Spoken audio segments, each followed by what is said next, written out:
الرحمن الرحیم السلام علیکم۔ میں دنیا میں ان بدقسمت لڑکیوں میں سے ایک تھی جن کے والدین بچپن میں ہی وفات پا گئے تھے اور جو اپنی ممانی کے رحم و کرم پر تھی۔ ماموں بھی کچھ خاص مہربان نہ تھے، لیکن کبھی کبھی خیال رکھ لیتے تھے، لیکن اپنی بیٹیوں کو مجھ سے زیادہ محبت دیتے تھے۔ لیکن ماموں کی زندگی زیادہ نہیں تھی، اس لیے وہ بھی قضاء الہی سے جا ملے۔ ماموں کا دنیا سے جانا تھا کہ ممانی نے اپنا اصل رنگ دکھا دیا۔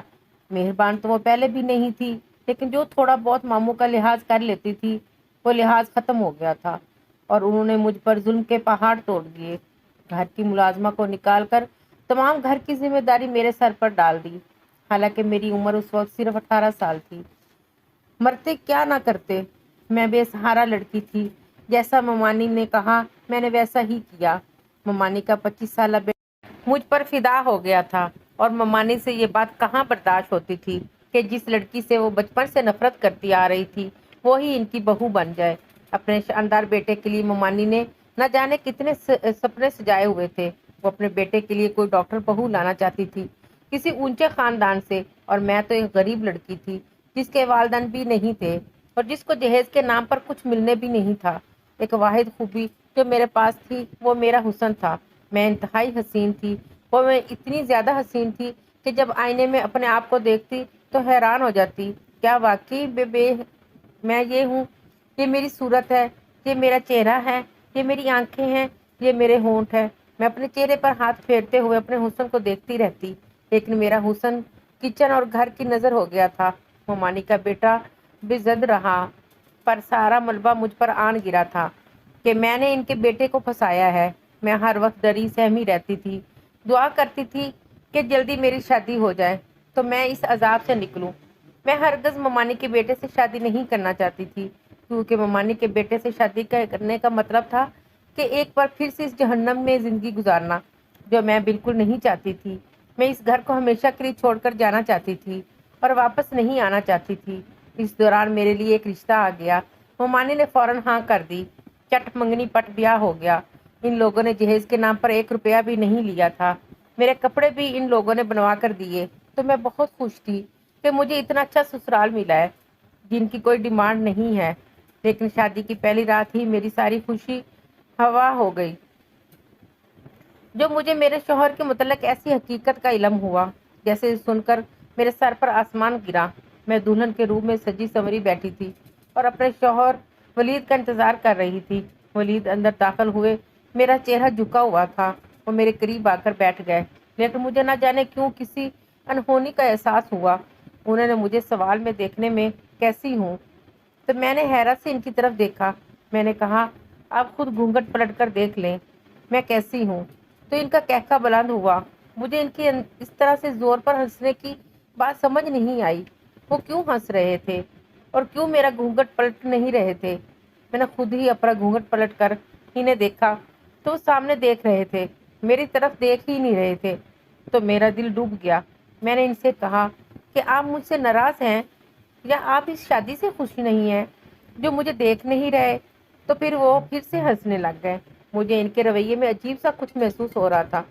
میں سمجھنے سے قاصر تھی کہ وہ اس طرح سے کیوں ہنس رہے ہیں۔ مجھے محسوس ہو رہا تھا کہ وہ اس شادی سے خوش نہیں ہیں، شاید کسی اور کو پسند کرتے تھے۔ ان کی شادی زبردستی مجھ سے کروائی گئی، اس لیے وہ ہنس رہے ہیں۔ میں نے ان سے سوال کیا کہ کیا آپ کو کسی اور کو پسند کرتے تھے؟ تو پھر سے وہ ہنسنے لگے۔ اب تو میرا دماغ خراب ہونے والا تھا۔ یہ کیا طریقہ تھا اپنی دلہن سے بات کرنے کا؟ اگر میں انہیں پسند نہیں تھی تو بول دیتے۔ میرا دل تو جیسے کسی گہری کھائی میں جا گرا تھا۔ میری پوری کوشش یہ تھی کہ ایک بار میرا چہرہ دیکھ لیں تو وہ یقیناً اس لڑکی کو بھول جائیں گے جس سے وہ محبت کرتے تھے، یا پھر کوئی بھی بات تھی تو میرا چہرہ دیکھنے کے بعد وہ سب بھول جائیں گے، کیونکہ میں تھی ہی اتنی خوبصورت۔ مگر وہ سامنے ڈریسنگ ٹیبل کی طرف دیکھ رہے تھے۔ میری طرف نظر اٹھا کر دیکھنا انہوں نے گوارا نہ سمجھا۔ میں تو یہی سوچ کر آئی تھی کہ اپنے شوہر اپنے سسرال کی اتنی خدمت کروں گی کہ مجھے واپس ممانی کے پاس جانا ہی نہ پڑے۔ کیا تمہیں یہ کسی نے نہیں بتایا کہ میں دیکھ نہیں سکتا؟ اچانک سے ولید نے کہا تو مجھے لگا وہ مذاق کر رہے ہیں۔ میں نے حیرت سے ان کی دیکھنے لگی۔ پھر میں نے کہا ولید، یہ مذاق کا وقت نہیں ہے، مجھے اس قسم کا مذاق پسند نہیں ہے۔ اور آپ کے متعلق تو میں اس طرح کی بات برداشت ہی نہیں کر سکتی۔ اللہ آپ کی آنکھوں کو نور سلامت رکھے۔ آپ کی محبت تو میرے لیے عبادت جیسی ہے۔ میں نے فرما بردار اور با وفا بیوی کی طرح ان سے کہا تھا، تو وہ پھر سے ہنسنے لگے۔ پھر بولے کہ نازنین، یہ دنیا بہت بے وفا ہے۔ اگر انسان کے اندر کوئی خوبی ہے تو دنیا ان سے محبت کرتی ہے، لیکن اگر کسی انسان کے اندر کوئی خوبی نہیں ہے، کسی قسم کی کمی، تو یہ دنیا بے وفا ہو جاتی ہے۔ اس وقت تو میری محبت عبادت کا درجہ دینا چاہ رہی ہو، لیکن میں تمہیں بتا دوں کہ میں تمہاری محبت کے لائق نہیں ہوں، کیونکہ میں ایک اندھا شخص ہوں۔ میں نے سب سے سن کر رکھا ہے کہ تم بہت حسین ہو، لیکن افسوس کہ میں تمہارے حسن کو دیکھ نہیں سکتا۔ ولید بولتے جا رہے تھے، لیکن مجھے ابھی بھی محسوس ہو رہا تھا کہ وہ مذاق کر رہے ہیں، اور مجھے ان کے اس طرح مذاق کرنے پر غصہ آ رہا تھا۔ لیکن تھوڑی ہی دیر میں مجھے اندازہ ہو گیا تھا کہ یہ مذاق نہیں تھا، یہ ایک بہت ہی تلخ حقیقت تھی، اور میں اب پھٹی آنکھوں سے اپنے شوہر کو دیکھ رہی تھی۔ میرے سپنوں کا محل ایک پل میں زمین بوس ہو گیا تھا۔ میں کیا کچھ سوچ کر یہاں آئی تھی، اور جس انسان کے سر پہ آئی تھی وہ انسان تو دیکھ ہی نہیں سکتا تھا، اور جو دیکھ ہی نہیں سکتا وہ میرا سہارا کیسے بن سکتا تھا؟ اسے تو خود چلنے کے لیے کسی سہارے کی ضرورت تھی۔ میرے ساتھ دھوکا ہوا تھا، اور بہت بڑا دھوکا ہوا تھا، اور یہ دھوکا میری ممانی اور میرے سسرال نے کیا تھا۔ میرے غصے سے برا حال ہو گیا اور میں ایک دم سے کھڑی ہو گئی۔ آپ لوگوں کو شرم نہیں آئی ایک غریب مسکین یتیم لڑکی کے ساتھ اتنا بڑا دھوکا کرتے ہوئے؟ میں نے غصے سے کہا۔ تو ولید نے کہا کہ تمہاری ممانی کو پتا تھا کہ میں دیکھ نہیں سکتا ہوں، اور انہوں نے تمہیں نہیں بتایا۔ اس میں ہمارا قصور نہیں ہے۔ تمہارے ساتھ دھوکا میں نے نہیں کیا، تمہاری ممانی نے کیا ہے۔ انہوں نے ہم سے یہ کہا تھا کہ انہوں نے تمہیں بتایا ہے کہ میں دیکھ نہیں سکتا، اور تم راضی ہو۔ ولید نے کہا تو مجھے غصہ آ گیا۔ میں نے کہا میں راضی ہوں؟ کیا میں راضی ہو سکتی ہوں ایک ایسے انسان سے شادی کرنے پر جو دیکھ ہی نہیں سکتا؟ یا خدا، میں کہاں جاؤں؟ میں تو اپنی تمام کشتیاں جلا کر یہاں آئی تھی۔ اب میرے پاس واپس جانے کا کوئی راستہ نہیں ہے۔ میں نے یہی سوچا تھا کہ میں اس جہنم میں دوبارہ نہیں جاؤں گی، اور میں کہاں جاؤں؟ میں زور زور سے کہتے ہوئے رونے لگی۔ ولید چپ اپنے بستر پر آ کر سو گئے۔ انہوں نے مزید مجھ سے کوئی اور بات نہیں کی۔ وہ جلدی ہی نیند کی آغوش میں چلے گئے، اور میں حیران اور پریشان جاگتی رہی۔ رات کے نہ جانے کون سے پہر میری آنکھ لگ گئی، مجھے معلوم نہ ہوا۔ میری آنکھ کھلی تو ولید سو رہے تھے۔ میرے جاگنے کی آواز پر وہ بھی جاگ گئے۔ انہوں نے سہارا تلاش کیا، لیکن میں اتنے غصے میں تھی کہ میں نے انہیں سہارا دینا بھی ضروری نہیں سمجھا کہ مجھ سے پہلے تو اپنے کام کرتے تھے۔ یہ کمرہ ان کا تھا۔ اندازے کے مطابق واش روم چلے گئے، پھر تھوڑی دیر بعد باہر نکلے۔ میں نے ان سے کوئی بات نہیں کی۔ انہوں نے مجھے پکارا، نارین کیا تم یہاں ہو؟ میں کمرے میں ہی موجود تھی، مگر میں نے ان کی بات کا کوئی جواب نہیں دیا۔ میرا دل اتنا خراب ہو چکا تھا جس کی کوئی حد نہیں تھی۔ میں 20 سال کی خوبصورت لڑکی تھی، اور اس پر یہ ظلم ہوا۔ میری حالت کا اندازہ لگانا دوسروں کے لیے مشکل تھا۔ جو پاؤں میں کہاں تکلیف دیتا ہے جوتا پہننے والا ہی جانتا ہے، اور کوئی نہیں۔ مجھے بھی تکلیف ہو رہی تھی، اور میری تکلیف صرف میں ہی واقف تھی۔ دن یوں ہی گزرتے گئے۔ میرا سسرال میرا دل نہ لگتا۔ میں تو جس کے سہارے آئی تھی وہ تو کسی کام کا نہیں تھا۔ میری سانس نے مجھ سے کہا کہ تمہاری ممانی کو ہم نے ہر حقیقت سے آگاہ کر دیا۔ میری سانس نے مجھ سے کہا کہ تمہاری ممانی کو ہم نے ہر حقیقت سے آگاہ کر دیا تھا، اور انہوں نے کہا تم راضی ہو۔ انسانی ہمدردی کی خاطر ولید سے شادی کرنا چاہتی تھی۔ مجھے وارث چاہیے تھا۔ اب تم مجھے وارث دو گی۔ اپنی ساس سے یہ بات سننے کے بعد مجھے یہ احساس ہو گیا تھا کہ میرے سسرالیوں کی کوئی غلطی نہیں تھی۔ انہوں نے میری ممانی کو اندھیرے میں نہیں رکھا تھا، لیکن میری ممانی نے مجھے اندھیرے میں رکھا تھا۔ تو کیا ضرورت تھی آپ کو اپنے اندھے بیٹے کی شادی کرنے کی؟ میں نے غصے سے اپنے ساس سے کہا، تو انہوں نے رونا شروع کر دیا اور کہا کہ میرے بیٹے کو اندھا نہ کہو۔ مجھے بھی غصہ آ گیا۔ میں نے کہا اندھے کو اندھا نہ کہوں تو اور کیا کہوں؟ میں ایسی پتھر دل اور بے حس لڑکی ہرگز نہیں تھی، لیکن حالات و واقعات نے مجھے پتھر دل اور بے حس بنا دیا تھا۔ پہلے تو ممانی کے رویے نے مجھے پتھر بنا دیا اور اب شادی کے بعد ملنے والے اس دھوکے نے مجھے بے حس بنا دیا تھا۔ دوسروں کے جذبات اور احساسات کی مجھے کوئی فکر نہیں تھی۔ میرے جذبات چکنا چور ہو گئے تھے، طریقے سے ٹوٹ گئی تھی۔ وہ میری سمجھ میں نہیں آ رہا تھا کہ میں کیا کروں۔ پھر بھی میں نے بہت کوشش کی دل لگانے کی، لیکن میرا دل نہیں لگنا۔ میں چاہتی تھی کہ میرے حسن کو سراہا جائے، میری تعریف کی جائے، میرا حق مجھے ملے۔ اب میں ہر وقت روتی رہتی تھی۔ ولید بند کمرے میں میری سسکیاں سنتے تھے، مجھے چپ کروانے کی کوشش کرتے تھے، لیکن مجھے ان کا وجود ہی اپنے سامنے برداشت نہیں ہو رہا تھا۔ نہ جانے مجھے کیا ہو گیا تھا، میری شخصیت بالکل منفی ہو گئی تھی۔ اس دوران ولید نے کہا کہ وہ شہر سے دور کہیں جا رہے ہیں اور واپسی پر انہیں دیر ہو جائے گی۔ ڈرائیور کے ساتھ جاتے تھے اور ڈرائیور کے ساتھ ہی آتے تھے۔ وہ چلے گئے تو میں نے سکون کا سانس لیا۔ میں کام وغیرہ بھی کچھ نہیں کر رہی تھی، غصے کے مارے۔ سارا کام نکرانی کرتی تھی، جہاں پر ہر سہولت تھی۔ خوشی تو بس میرے دل کی۔ آدھی رات کو پیاس کی شدت سے میری آنکھ کھلی۔ میں اٹھ کر کچن میں آئی اور پانی پینے لگی کہ اچانک سے پیچھے سے کسی نے میرے منہ پر ہاتھ رکھ دیا تاکہ میں چیخ نہ سکوں۔ تم بہت خوبصورت ہو۔ میں نے جب سے تمہارے حسن کو دیکھا ہے تم سے تمہارا دیوانہ ہو گیا ہوں۔ آج تمہارا شوہر گھر پر نہیں ہے، حالانکہ وہ دیکھ نہیں سکتا، لیکن پھر بھی میں اس کی غیر موجودگی میں آنا چاہتا تھا تاکہ تم سے کھیل کر اپنی محبت کا کر سکوں۔ میں بتا دوں کہ میں تمہارے پڑوس میں رہتا ہوں۔ روزانہ اپنے کمرے کی کھڑکی سے تمہیں بالکنی میں کھڑا دیکھتا ہوں۔ مجھے بے تہا افسوس ہے کہ تم جیسی حسین لڑکی کی شادی ایک ایسے انسان سے ہو گئی جو تمہارا حسن دیکھ نہیں سکتا۔ وہ میرے کان کے قریب سرگوشی کے انداز میں بولتا جا رہا تھا۔ میں نے آنکھیں گھما کر دیکھا تو اس نے نقاب پہنا ہوا تھا۔ اس کی آنکھیں نمایاں تھی۔ میں قسمت اور حالات کی ماری ہوئی لڑکی تھی، اور جب کسی اور کے منہ سے اپنے لیے تعریف سنی تو مجھے اچھا لگا تھا، بجائے اس کے کہ میں اس کی باتوں پر غصہ کرتی۔ مجھے اس کی باتیں بہت اچھی لگی اور میں ایسی باتوں کو سننا چاہتی تھی جو میرے حسن کو سراہائے۔ میں نے اس سے اشاروں میں کہا کہ مجھے بولنے دو، تو اس نے میرے منہ سے ہاتھ ہٹا لیا۔ میں نے پوچھا کہ تم کون ہو؟ تو اس نے بتایا کہ میں تم سے محبت کرتا ہوں، روزانہ تمہیں دیکھتا ہوں۔ میں نے اس سے کہا یہاں سے چلے جاؤ، میرے شوہر آ جائیں گے۔ تو اس نے کہا کہ مجھے تمہارے شوہر کی خبر ہے، وہ کل صبح ہی آئے گا۔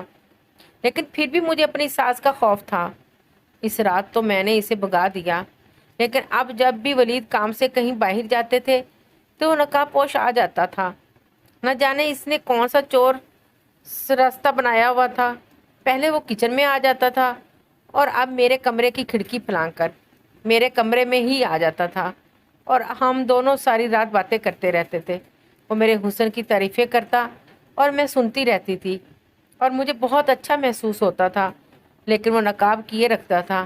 میں نے اسے کئی بار کہا کہ نقاب ہٹا کر مجھے اپنا چہرہ دکھائے، لیکن اس نے کہا کہ وقت آنے پر دکھاؤں گا۔ اس کی آنکھیں بہت حسین تھی۔ اس کی آنکھوں سے یہ اندازہ ہو رہا تھا کہ وہ غبرو نوجوان ہے، اور اس کی آنکھوں سے بھی زیادہ وہ اس کی باتیں اچھی تھی، یعنی کہ وہ خفتگار کا غازی تھا۔ مجھے اس کی محبت بھری باتوں کی عادت ہو گئی تھی۔ وہ سارا دن فون کر کے مجھ سے محبت بھری باتیں کرتا تھا۔ میری زندگی میں جس چیز کی کمی تھی وہ مجھے مل رہی تھی، لیکن ایک نامحرم سے، اور میرا محرم تھا وہ تو میری تعریف کرنے سے قیصر تھا۔ کافی عرصے تک یہ سلسلہ چلتا رہا، اور وہ ولید کی غیر موجودگی میں آتا رہا اور ہم باتیں کرتے، لیکن کبھی بھی اس نے غلط حرکت نہیں کی تھی۔ میری عقل پر شیطان پردہ ڈال لیا تھا۔ مجھے یہ بھی خوف نہیں تھا کہ کوئی اجنبی شخص میرے کمرے تک آ جاتا ہے، وہ کچھ بھی غلط کر سکتا ہے۔ کسی اجنبی پر اعتبار کرنا کس قدر سخت تھا۔ میرے شوہر تو صرف آنکھوں سے اندھا تھا، لیکن میرا تو دل اندھا ہو چکا تھا۔ میری روح سب کچھ اندھی ہو چکی تھی۔ میں کیا کر رہی ہوں مجھے نظر نہیں آ رہا تھا۔ میں کتنا غلط کر رہی تھی مجھے احساس نہیں تھا، لیکن میں یہ سب کیوں کر رہی تھی میں نے کبھی خود سے سوال نہیں کیا۔ ایک رات ہم باتیں کر رہے تھے کہ ولید کی کال آئی، وہ پہنچنے والا ہے، تو میں حیران ہو گئی کہ وہ اچانک سے کیسے آ گیا۔ میں نے اس نے کہا وہ کہیں چھپ جائے، کیونکہ ولید کی گاڑی کی آواز سنائی دی۔ وہ اندر داخل ہو چکا تھا۔ اس نے کہا، مجھے چھپنے کی کیا ضرورت ہے؟ تمہارا شوہر تو دیکھ ہی نہیں سکتا۔ یہ سوچ کر مجھے بھی ہنسی آ گئی۔ میں نے کہا، واقعی جب وہ دیکھ ہی نہیں سکتا تو کیا ضرورت؟ اس نے کہا، میں جا رہا ہوں۔ وہ چلا گیا۔ تھوڑی دیر بعد ولید اندر آئے۔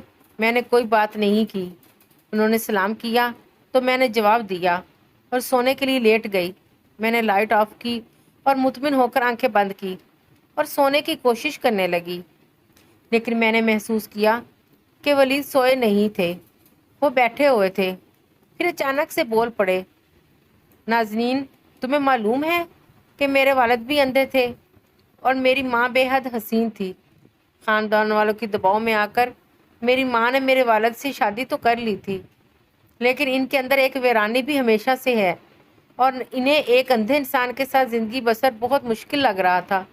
میں پیدا ہوا تو والدہ نے اپنے دل مجھے میں لگا لیا، لیکن پھر ان کا دل مجھ سے بھی اٹھ گیا اور پھر انہوں نے اپنا دل کہیں اور لگا لیا۔ ابا کی غیر موجودگی میں روزانہ ایک غیر شخص ہمارے گھر آتا تھا اور میری ماں اس سے باتیں کرتی رہتی تھی اور میں سنتا تھا مگر کہتا تھا کچھ نہیں۔ جیسے ہی ولید نے یہ الفاظ ادا کیے تو میری جان نکل گئی۔ یہ تو میری ہی کہانی تھی جو مجھے سنائی جا رہی تھی، یعنی کہ میری ساس کے ساتھ بھی یہ ظلم ہوا تھا اور میری ساس نے میرے ساتھ وہی ظلم دہرایا۔ نہ جانے کیوں مجھے یہ احساس ہوا تھا کہ میری ساس نے اپنے محرومی کا بدلہ مجھ سے لیا ہے۔ ولید نے پھر سے بولنا شروع کیا تو میں ہمتان گوش ہو گئی، لیکن مجھے کسی قسم کا خوف نہیں تھا۔ میرا بچپن ختم ہو گیا، یہاں تک کہ میرا لڑکپن اور میری جوانی آ گئی۔ وہ شخص نہ جانے کہاں چلا گیا تھا۔ پھر میں اور میری ماں تھے اور بس، اور میری ماں نے دوسرا بچہ پیدا کی زحمت نہیں کی اور میرے والد اس دنیا سے رخصت ہو گئے۔ ساری زندگی میرے والد کو یہ پتہ نہ چل سکا کہ ان کی غیر موجودگی میں کوئی ان کے گھر آتا ہے، ان کی بیوی سے باتیں کرتا۔ پھر ماں اتنی ڈھیٹ بن گئی تھی کہ انہیں میرے والد کی موجودگی اور غیر موجودگی سے کوئی فرق نہیں پڑتا تھا۔ میرے والد کے سامنے وہ شخص ہمارے گھر آتا تھا اور میری ماں اسے دوسرے کمرے میں لے جاتی تھی۔ ان کی باتوں کی آواز آتی تھی۔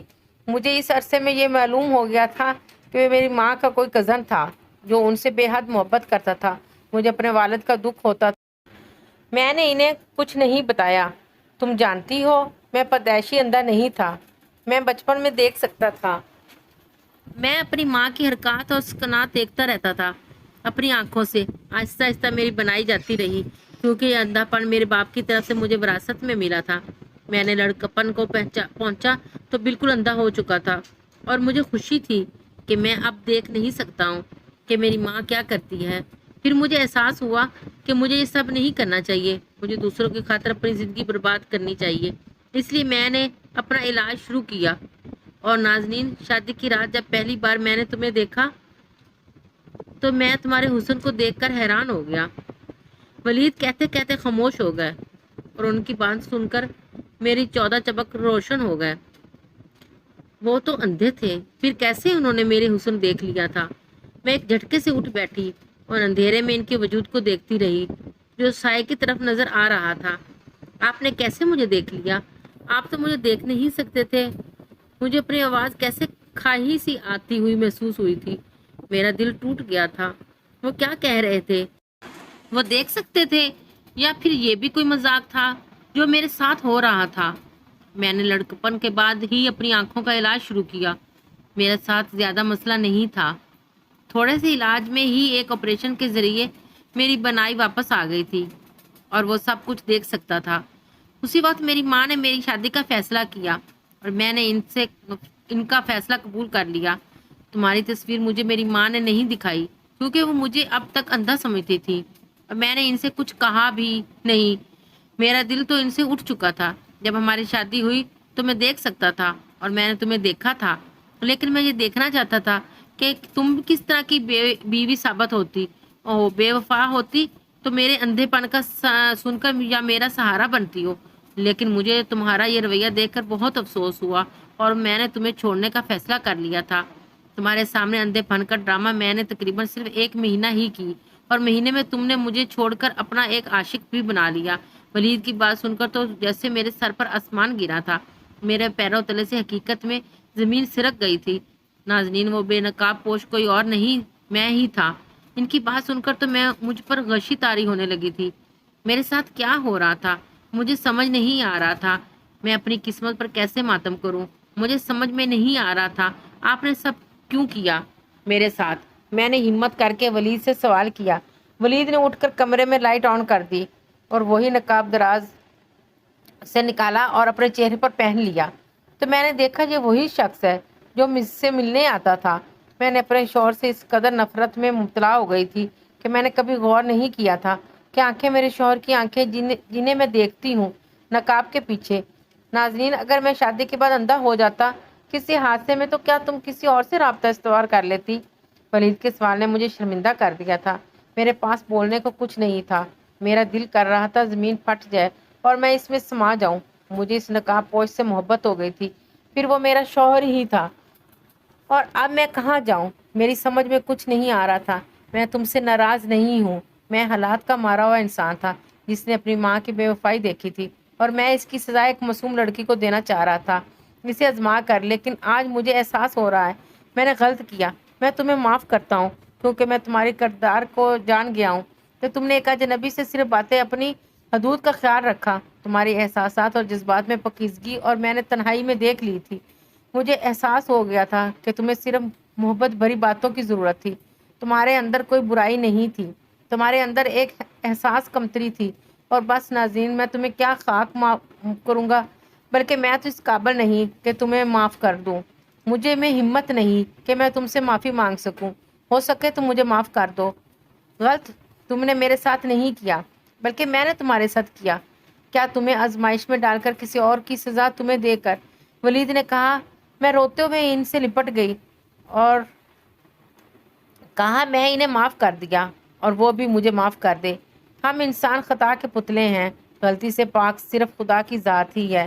مجھے احساس ہو رہا تھا کہ اندھے ولید نے ہی اندھی میں تھی۔ آج خدا نے ولید کے ساتھ مجھے بھی بنائی عطا کری تھی اور میں اس کی شکر گزار تھی۔ پچھلی رات ہم دونوں نے مل کر ایک خوشگوار زندگی کی بنیاد رکھی تھی اور ہم بہت خوش تھے۔ سچ کہتے ہیں خدا کے گھر دیر ہے اندھیر نہیں۔ اگر میری ویڈیو پسند آئے تو میرے چینل کو سبسکرائب کریں، لائک کریں اور بیل بٹن کو پریس کریں۔ Thank you.